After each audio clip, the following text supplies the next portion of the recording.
Parents meeting முடிஞ்சிட்டு வீட்டுக்கு வரக்கு 12 மணிக்கு அப்படியே 11:30 மீட்டிங் முடியிருக்கு. அப்புறம் சரி 12 மணிக்கு தான் சொல்லிட்டு வெயிட் பண்ணி பசங்களை பாப்பாவை கூப்பிட்டே வந்துட்டேன். வந்ததுமே எனக்கு சரியான கோபம், பயங்கர டென்ஷனாக இருந்துச்சு. வந்ததுமே கொஞ்சம் சாம்பார் சாதம் வச்சுட்டு அவ்வளோ கோபங்க எனக்கு நிஜமாலுமே. இன்னைக்கு வேன்காரர் வந்து கூட்டிகிட்டு வரல, பாப்பாவை கூட்டிகிட்டு வரல, கூட்டிகிட்டு போகவும் இல்லை ஸ்கூலுக்கு. பிரக்யா ஸ்கூலுக்கு போகவே இல்லை, வீட்டில் தான் இருக்கா. எனக்கு அவ்வளோ கடுப்பாயிருச்சு.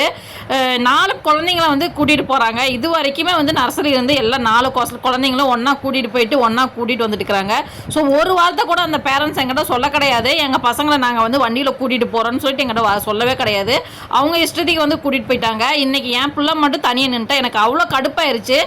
இதுக்கு பத்ததுக்கு நம்ம தமிழ்காரரும் அதில் இருக்கிறாங்க, ஒரு வார்த்தை கூட எங்கிட்ட சொல்லலை. எனக்கு அவ்வளோ கடுப்பாயிருச்சு. சரி, இந்த அளவு கூட யோசிப்பாங்களா? தன்னோட சுயநலத்தை மட்டும் பார்த்துருக்காங்க. அவங்களுக்கு நல்லாவே தெரியும் எனக்கு ஹெல்ப் பண்ண யாருமே இல்லை. பாப்பாங்களை, சின்ன பாப்பா நான் தான் கூட்டிகிட்டு போகிறேன், கூட்டிகிட்டு வரேன். ஸோ எங்கிட்டையும் ஒரு வார்த்தை சொல்லணும்னு சொல்லிட்டு அவங்களுக்கு தோணவே இல்லை, எங்கிட்ட சொல்லவும் இல்லை. எனக்கு அவ்வளோ கடுப்பாயிருச்சு. வந்து பாப்பா ஸ்கூலுக்கு போகல, நாளையிலேருந்து நானே கூட்டிகிட்டு போய் விட்டுட்டு கூட்டிகிட்டு வரலான்னு பார்க்குறேன்.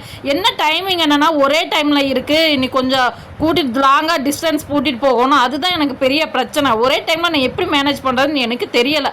பார்க்குறேன் ஏதோ ஒரு வழி.